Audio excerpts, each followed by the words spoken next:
వాళ్ళ పని ఏంటి? ఇదే పని కదా. ఎక్కడ చూసినా శవాల్ని మంటేసి చలిగాల్చుకుంటారు. అది వాళ్ళ నేచర్, అది ఆ పార్టీ నేచరే. అది 5 ఏళ్ళు ఎప్పుడన్నా మాట్లాడారా? ప్రైవేటైజ్ చేయడానికి పోతే కూడా ఒకసారైనా మాట్లాడారా? నేను ఆ రోజు పిలిచాను కదా, రావయ్య ఢిల్లీకి పోదాం, నీకు తోడుగా నేనుంటా, పోదామంటే స్పందించారా? అలాంటి వాళ్ళు మాట్లాడడం ఏంటి? బుద్ధి జ్ఞానం ఉండాలి కదా వీళ్ళకు. అంటే ఏమి చెప్పినా నమ్మేస్తారు ప్రజలు అనుకుంటున్నారు వీళ్ళు. ఆ రోజులు అయిపోయినాయి.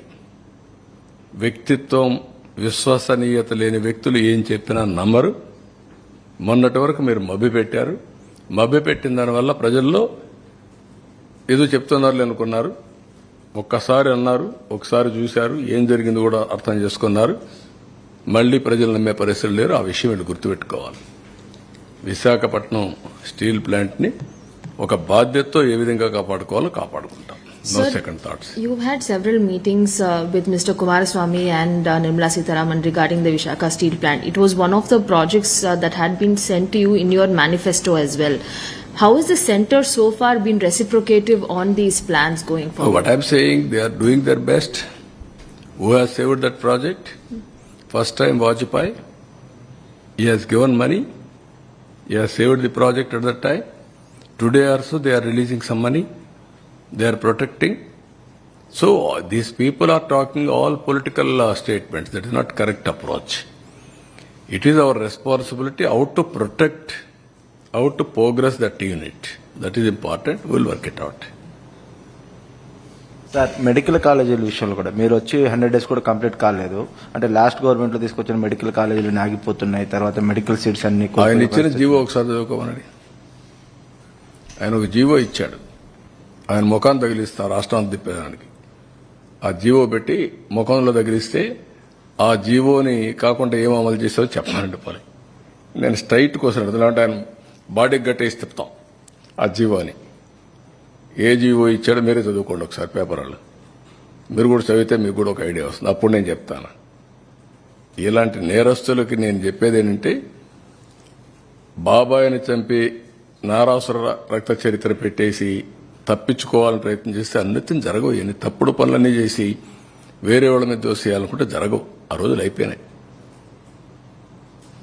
చెవికి కట్టి చూపిస్తాను ఊరంతా తిప్పి, పిచ్చి పిచ్చిగా అనుకుంటున్నా. ఏం చేసేవన్నీ కూడా అంత ఈజీగా ఆలోచించద్దండి. నోటుకొచ్చేట్టు మాట్లాడడం. నిన్న ఏం చేశారో అది మర్చిపోయి ఈరోజు దాని మీద వాళ్ళు విమర్శించే పరిస్థితికి వచ్చారు.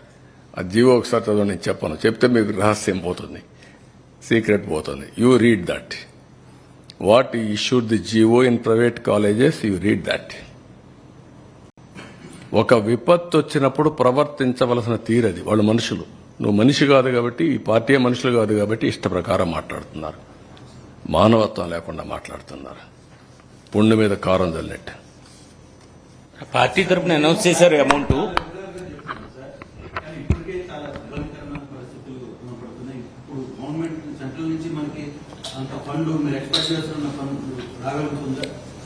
నేనేమంటానంటే, ఏది ఉన్నా కూడా ఎన్ని కష్టాలున్నా అధిగమించాల్సిందే కదా. 10 మంది నేను నా లైఫ్లో చాలా సార్లు చూశాను. ఈ రోజు కూడా క్యూ కట్టి వచ్చారు. 1.5 hours ఇక్కడ నిలబడుకొని నేను చెక్కులు తీసుకుని సరిపోయింది. ఎక్కడో ఉండేవాళ్ళు వచ్చి లేదు మేము కూడా ఇవ్వాలి అని వచ్చి ఇచ్చే పరిస్థితి వస్తున్నారు. అంటే ప్రతి ఒక్కరూ ఒక చేయూతనిచ్చే పరిస్థితికి వచ్చారు. కొంతమంది రాష్ట్రం పైన విషం గక్కే వాళ్ళు తప్ప, విద్వేషాలు రెచ్చగొట్టి రాజకీయ లబ్ధి పొందాలనుకున్నాడు తప్ప ప్రతి ఒక్కడూ వస్తున్నాడు. ఈ రాష్ట్రంలో పుట్టినవాడు కానీ, మానవత్వం ఉండే వ్యక్తులు కానీ, బయట వాళ్ళు కానీ అందరూ కూడా స్పందిస్తున్నారు.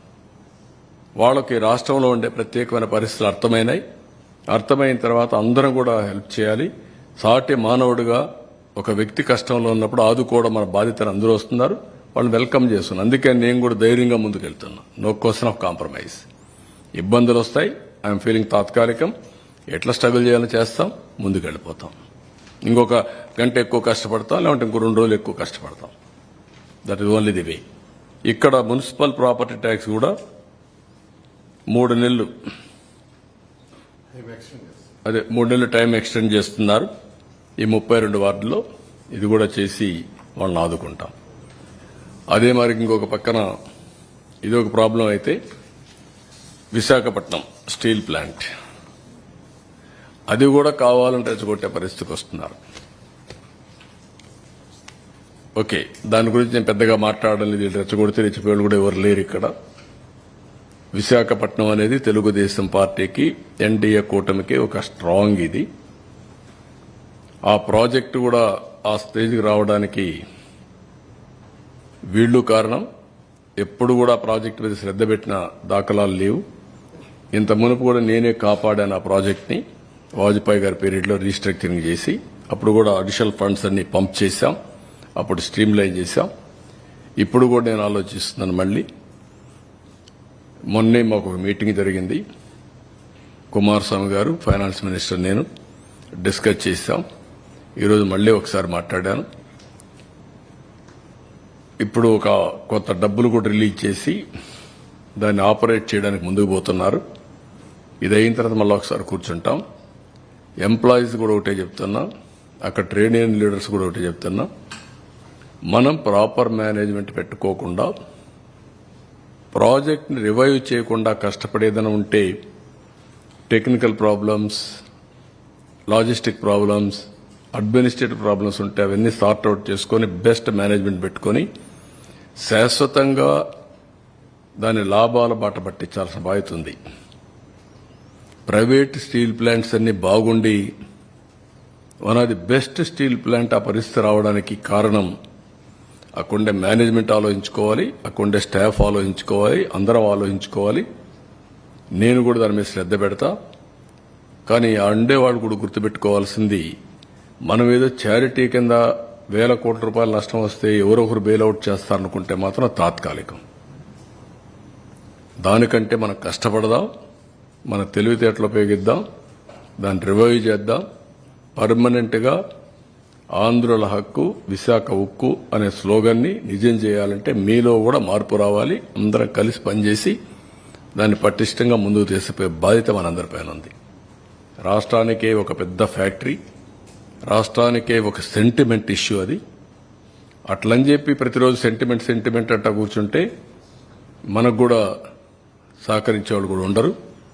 ఈ విషయం ఒక్కసారి 2 సార్లు పర్లేదు, కానీ అనునిత్యం ఇదే మాట్లాడడం కూడా కరెక్ట్ కాదు. ఈ విషయం కూడా అక్కడుండే పెద్దలు ఎవరైతే మాట్లాడుతున్నారో అలాంటి వాళ్ళందరూ గుర్తుపెట్టుకోవాలి. దాన్ని స్ట్రీమ్ లైన్ చేస్తాం, టోటల్గా స్ట్రీమ్ లైన్ చేసి ఎట్టి పరిస్థితుల్లో ప్రైవేటైజ్ చేయకుండా మనం కాపాడుకోవడానికి సర్వ విధాల ప్రయత్నం చేస్తాం.